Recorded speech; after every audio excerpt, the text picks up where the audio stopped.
जय गुरु जी। संगत जी सभी को जय गुरु जी। शुक्राना है आज का अनंतम अनंतम शुक्राना। ओम नमः शिवाय। शिव जी सदा सहाय। ओम नमः शिवाय। गुरु जी सदा सहाय। संगत जी, समय समय पे जब हमारी ज़िंदगी में परेशानियाँ आती हैं तो हम गुरु जी को चैलेंज करते हैं कि आप हो तो हमें इन परेशानियों से बाहर निकालो। लेकिन जब हमारी ज़िंदगी में गुरु जी चैलेंज डालते हैं कि अब तुम भी तो मुझे दिखाओ कि तुम मेरे असली भक्त हो कि नहीं, तो हम रोने लग जाते हैं। हम उल्टा गुरुजी को ही कहने लग जाते हैं कि गुरुजी इतनी परीक्षा नहीं लो। तो गुरुजी की जब हम परीक्षा लेते हैं, जब हम गुरुजी को आजमाते हैं कि वो हमारा साथ कहाँ तक देते हैं, तो परमात्मा को तो पूरा पूरा अधिकार है कि वो हमारी परीक्षा लें। जब हम पहली बार गुरुजी के मंदिर जाते हैं ना संगत जी, हमारा एडमिशन हो जाता है। गुरुजी कहते हैं कि चलो एडमिशन हो गया।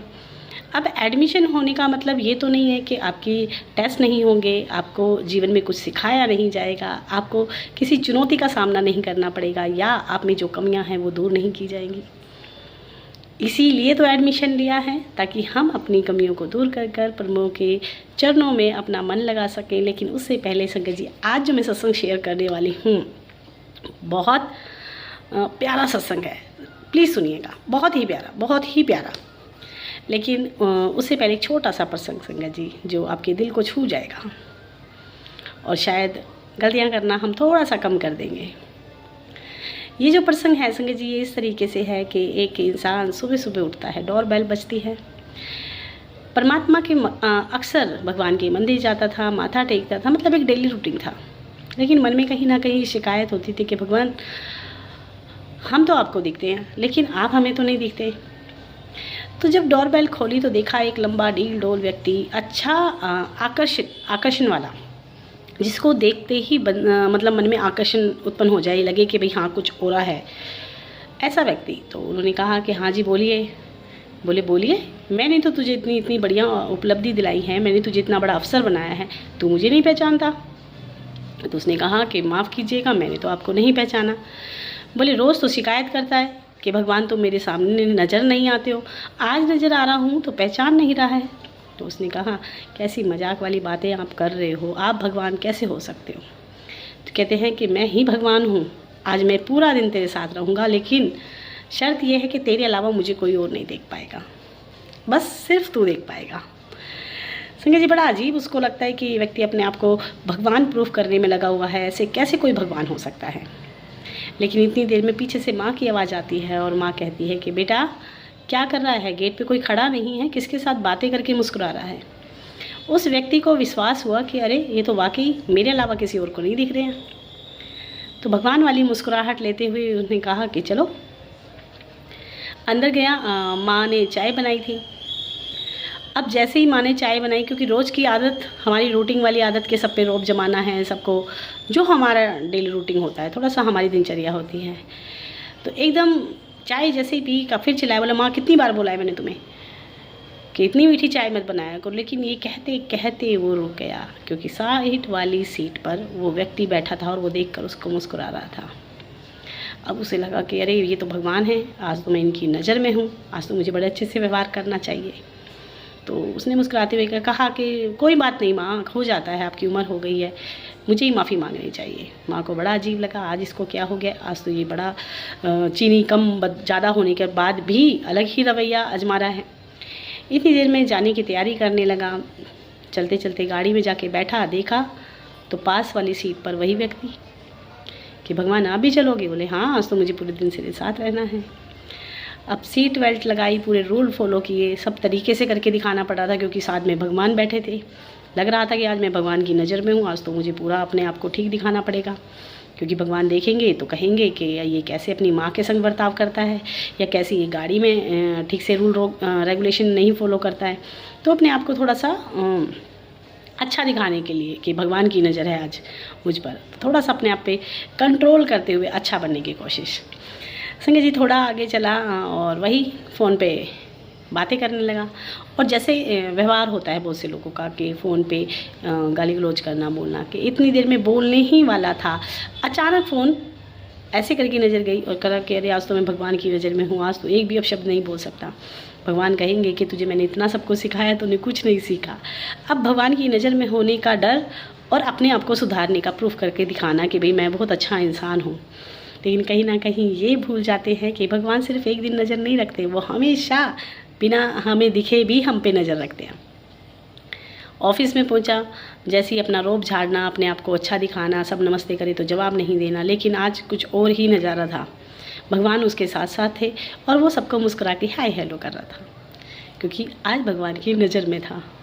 ऑफिस में गया, कुछ उसके कलीग थे जो ऑफिस की फ़ाइल मंगाई, उनसे थोड़ा सा नरमाई से बात करी। जहाँ उनको डांटना था वहाँ भी उनसे कहा कि ऐसे कैसे काम चलेगा, मतलब अपना रवैया उसने चेंज किया। शाम हुई, घर पहुँचा, माँ ने खाना बना रखा था। अब खाना जब बनाया तो खाने में जब वो चुपचाप खाने लगा, क्योंकि पूरा दिन भगवान के साथ रहते रहते उसे समझ में आ गया था कि अब गलतियाँ नहीं करनी है। कंट्रोल, पहली 2-3 गलतियाँ जो उसने की थी उसे ये था कि वो अचानक में निकल गया था, लेकिन अब वो पूरे दिन में डिसिप्लिन में रहना सीख गया था।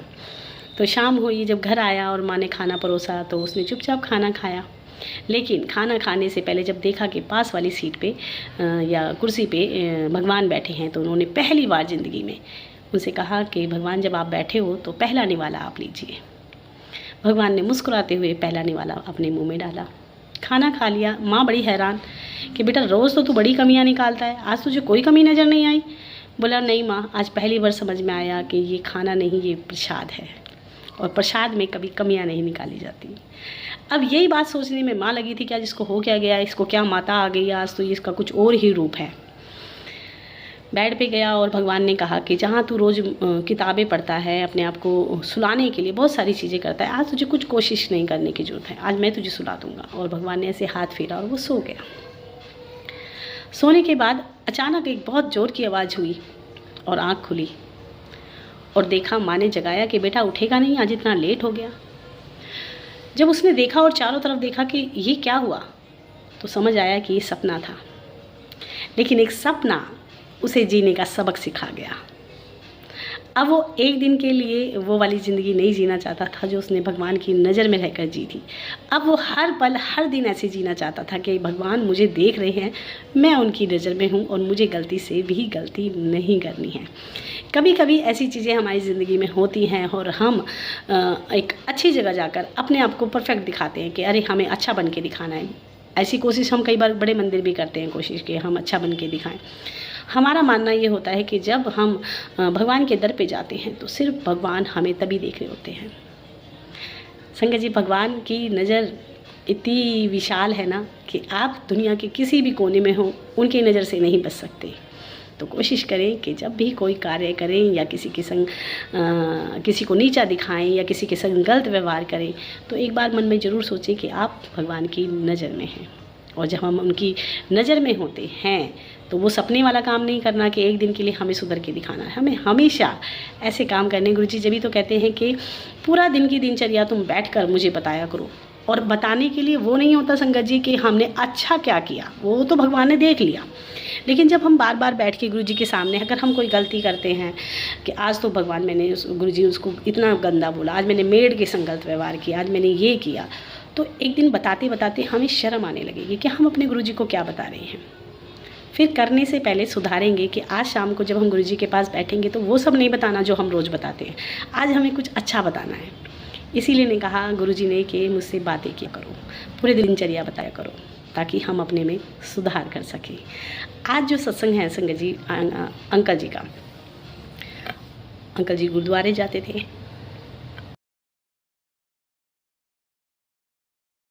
मोस्टली गुरुद्वारे जाते थे और लंगर करके आते थे। मतलब उनकी एक दिनचर्या थी कि वो, मेरी आँख में कुछ गिर गया, तो उनकी दिनचर्या थी कि वो हमेशा गुरुद्वारे जाना। और उनका एक मित्र था जिनसे उन्हें मिलना था, लेकिन वो मिल नहीं पा रहे थे, तो उन्होंने उनके घर पे फ़ोन किया तो पता चला कि कोई गुरुजी का छतरपुर मंदिर है और वो वहाँ सेवा करते हैं। क्योंकि अंकल कई बार फ़ोन कर चुके थे और उनसे मिलने का बोल चुके थे कि यहाँ आ जाओ, लेकिन वो नहीं कर पा रहे थे। अंकल अपनी ज़िंदगी में अमृत चख चुके थे और अमृत उनका, कहते हैं ना कई बार कुछ चीज़ें होती हैं, नियम होते हैं अमृत के, और वो नियम वो फॉलो नहीं कर पाए थे। तो उनका जो अमृत था, जो वो क्या बोलते हैं उसको, खंडित हो गया था। मतलब एक तरह से उसके रूल फॉलो ना करने की वजह से। तो एक बार मन में ये रहता था कि ये गलती हुई है मुझसे। और जब अपने मित्र से मिलने के लिए, जब उनके मित्र ने कहा कि तू छतरपुर मंदिर में ही आ जा, तो उन्होंने कहा चलो ठीक है। तो पता चला कि अंकल के जो उनके मित्र थे, उनकी सेवा वो जोड़ा घर है वहाँ पर थी। अंकल वहीं पहुँचे, अपने मित्र से मिले और उन्होंने कहा कि क्या कर रहा है, अपने प्यो को, अपने रब का दर छोड़ के ऐथे की कर रहा है तू, है तो अपने प्यो के संगतदारी। मतलब हम कह देते हैं ना, जैसे गुरुद्वारे में जाते हैं तो बहुत सारे मन में ख्याल आए। अंकल अपने मित्र को अच्छी सारी डांट लगा रहे थे। तो उनके मित्र ने कहा कि चल ठीक है, अभी तू आया है, दर्शन करके जा। अंकल जैसे ही एंट्री की मंदिर में, और जब मंदिर में गए और सामने उनको शिवलिंग दिखा, शिवलिंग के दर्शन करते ही उनका मन एकदम, मतलब कहते हैं ना, मन में एक शांति सी, सुकून सा आया उनको। और फिर आगे बढ़े, शिव जी की मूर्ति देखी, अंदर दरबार में पहुँचे। गुरु नानक जी का स्वरूप था वहाँ पे, शिव जी थे, गुरु जी की गद्दी थी। बहुत कुछ देखने के बाद उनको बैठने को भी मिला और उनको एक सुकून मिला। जब वो अपने मित्र से जाके मिले तो उन्होंने अपने मित्र से कहा कि भाई यहाँ कुछ है, यहाँ आकर मुझे बड़ा सुकून मिला और लंगर खा के मुझे बड़ा अच्छा लगा, मतलब ऐथे आके मैनू बहुत सुकून मिला। इस तरीके से उन्होंने अपने मित्र से बताया और इस तरीके से अंकल की जर्नी शुरू हुई। कहते ना, गुरुजी पहले ही जानते हैं कि हमारी ज़िंदगी में क्या होने वाला है, कब होने वाला है और कब हमें परमात्मा की ज़रूरत पड़ने वाली है, कब हमारा हाथ गुरुजी को पकड़ना है। वही समय था कि अंकल को परेशानियों से जूझने का समय आ गया था। अंकल की फैमिली में कुछ ऐसे मैटर हुए या कुछ ऐसी प्रॉब्लम आई कि अंकल दिल की बीमारी से ग्रस्त हो गए। उनको कोई बात दिल पे लग गई और उनकी मतलब जो प्रॉब्लम थी वो हार्ट अटैक की बन गई। अंकल को मतलब चेक वगैरह कराया गया। अंकल डॉक्टर के पास गए तो डॉक्टरों ने कहा कि तुम्हारा अटैक वाला सिम्टम है और तुम्हें दिल की हार्ट रिलेटेड प्रॉब्लम है। तो बहुत सारी इलाज उनके कराए गए, लेकिन पैसे की व्यवस्था ना होने की वजह से उनको प्राइवेट हॉस्पिटल में बोला गया कि यहाँ पे तुम पैसे तो जमा करा नहीं रहे हो, तो यहाँ तुम्हारा इलाज नहीं होगा। वहाँ से भी अंकल आ गए। अब वही गुरुजी का मंत्र जाप करते थे। गुरुजी ने उनको एक ग्रुप से जोड़ दिया था। जब ग्रुप से जुड़े तो अक्सर बातें होती थी। गुरुजी के स्वरूप उनको उसी ग्रुप से मिले कि मुझे गुरुजी का स्वरूप चाहिए। उनको स्वरूप मिला। अक्सर वो सत्संग में जाया करते थे। अब कहीं ना कहीं बहुत सारे सत्संग सुनने के बाद, बहुत सारी चीज़ें पता चलने के बाद उनको टोटल सरेंडर गुरुजी पे हो गया था कि जो हो चाहे ना हो, ये दर मुझे छोड़ के नहीं जाना है। मतलब पहली बार जब गुरुजी के मंदिर गए थे तभी उनके मन में एक आ जाता ना, जैसे देखते ही कि अब चाहे दुनिया इधर से उधर हो, ये दर मुझे नहीं छोड़ के जाना है, ये मेरे लिए है। संगत जी, गवर्नमेंट हॉस्पिटल में उनको एडमिट कराया गया और जब उनका ट्रीटमेंट कराया गया तो बहुत सारी एक ऐसी क्रिटिकल सिचुएशन हुई जिसमें उनके मतलब दिल में बहुत सारी कमी थी और उसके चलते उनका हार्ट सिर्फ 25% काम कर रहा था।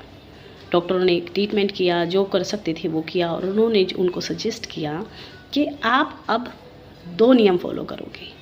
एक तो आप पानी ज़्यादा नहीं पियोगे, क्योंकि पानी पियोगे तो हार्ट पे थोड़ा सा प्रेशर पड़ेगा, और दूसरा आप ज़्यादा चलोगे नहीं। दोनों ही बातें गुरुजी ने कहते ना ब्लेस करते हैं गुरुजी हमें। 2 चीज़ें उनकी सिचुएशन थी और दोनों के लिए गुरुजी ने उनको ब्लेस किया। एक तो अंकल को पार्किंग ब्लेस की कि अंकल कहीं किसी भी जगह चले जाएं, कहते ना एक बाहर वाली कंट्री में कहाँ पे वो कहीं और रहते थे और वहाँ पे अक्सर पार्किंग की प्रॉब्लम रहती थी और पार्किंग की प्रॉब्लम इतनी थी कि लोगों को पार्किंग नहीं मिलती थी। लेकिन अंकल बोले कि मुझे कोई कुछ भी कहे, लेकिन मैं एक बार गुरुजी से कहता था कि गुरुजी देख लो मुझे ज़्यादा ना चलना पड़े, और मुझे कहीं ना कहीं पार्किंग मिल जाती थी। एक बार एक बहुत बड़ा सत्संग था कहीं पर और अंकल वहाँ पे गए थे। जब वहाँ पे गए तो एक आंटी निकल रही थी कि और बोली, अंकल कहाँ गाड़ी लगा रहे हो, ऐसे तो पार्किंग ही नहीं है। अंकल ने मन में विचार किया कि गुरुजी अपने आप व्यवस्था करेंगे और थोड़ा सा अंदर जाके उनको पार्किंग मिली। तो कहा, मन में ख्याल आया कि गुरुजी हमेशा मुझे ज़्यादा चलने से बचाते हैं। जहाँ उनका हार्ट 25% काम करता था संगत जी, जो कि कहते ना बहुत नॉर्मल था, लेकिन उसमें भी अंकल अपने घर के उसके ऑफिस के काम करते थे, अपनी जॉब करते थे, अपनी ज़िंदगी को एक आसानी से मतलब चला रहे थे और गुरुजी उनको संभाले हुए थे। लेकिन एक समय ऐसा आया जब उनको एक पेन महसूस हुआ और पेन के चलते उन्होंने दोबारा से डॉक्टर के पास गए और डॉक्टरों की जब रात को उनको लेकर गए, मतलब उनकी फैमिली वाले, तो पता चला कि उनको एक और मतलब हार्ट की जो परिस्थिति है वो अब 15% काम कर रही है। और ऐसा हुआ कि जब वो वहाँ पहुँचे, जो उनका डॉक्टर उनका इलाज कर रहा था, वही डॉक्टर उस दिन नाइट शिफ्ट पे था। बोले ये भी गुरुजी की मेरे लिए ब्लेसिंग थी कि उस रात जब मैं वहाँ पे गया हॉस्पिटल में, तो वही डॉक्टर वहाँ पर मिले जिन्होंने मेरा पहले ट्रीटमेंट किया था। और जब वो ट्रीटमेंट उन्होंने किया तो उन्होंने कहा कि अब आपका हार्ट सिर्फ और सिर्फ 15% काम कर रहा है और ये बहुत कम पॉसिबिलिटी है कि आप इसके साथ आगे की लाइफ को चला पाओगे। अब बात आई ये कि एक पीस मेकर आपको डलवाना पड़ेगा, क्योंकि उसके बिना आपका काम नहीं चलेगा। अंकल ने कहा कि पीस मेकर मैं कैसे डलवा सकता हूँ? तो उन्होंने कहा कि आप इंश्योरेंस ले सकते हो, आप अप्लाई करो इंश्योरेंस के लिए। तो उन्होंने कहा कि मेरी कंपनी तो इसको, क्योंकि बहुत महंगा है और अप्लाई करने के बाद भी वो मुझे मतलब इंश्योरेंस नहीं देंगे।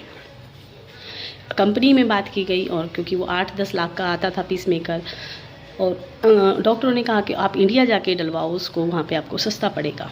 लेकिन वो व्यवस्था भी नहीं हुई उनकी, और पीस मेकर के लिए मतलब ऑफिस से उन्होंने बिल्कुल मतलब उसकी जो पॉलिसी थी वो बिल्कुल रिजेक्ट कर दी।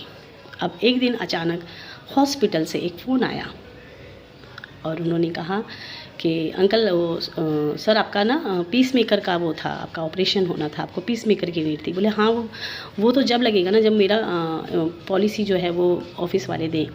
बोले वो ऑफिस में नहीं उसका हुआ। बोले नहीं, एक बार डॉक्टर से आप आके बात करो और आपका काम हो गया शायद। अंकल बोले कि ऐसे जाएगा, मुझे तो ऑफिस से ही नहीं वो हुआ।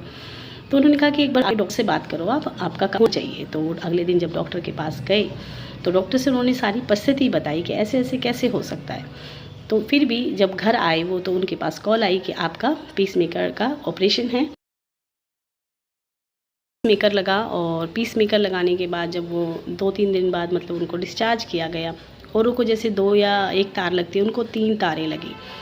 3 तारें जो लगी थी और फिर भी वो सही सलामत टाइम से 3 या 4 दिन में डिस्चार्ज होके घर ऊपर रेस्ट पे थी। कहते हैं कि चाहे कुछ भी हो, लेकिन कंपनी का काम करना ये बहुत ज़्यादा होता है, उसको रेस्ट नहीं मिल पाता जितना कि मिलना चाहिए।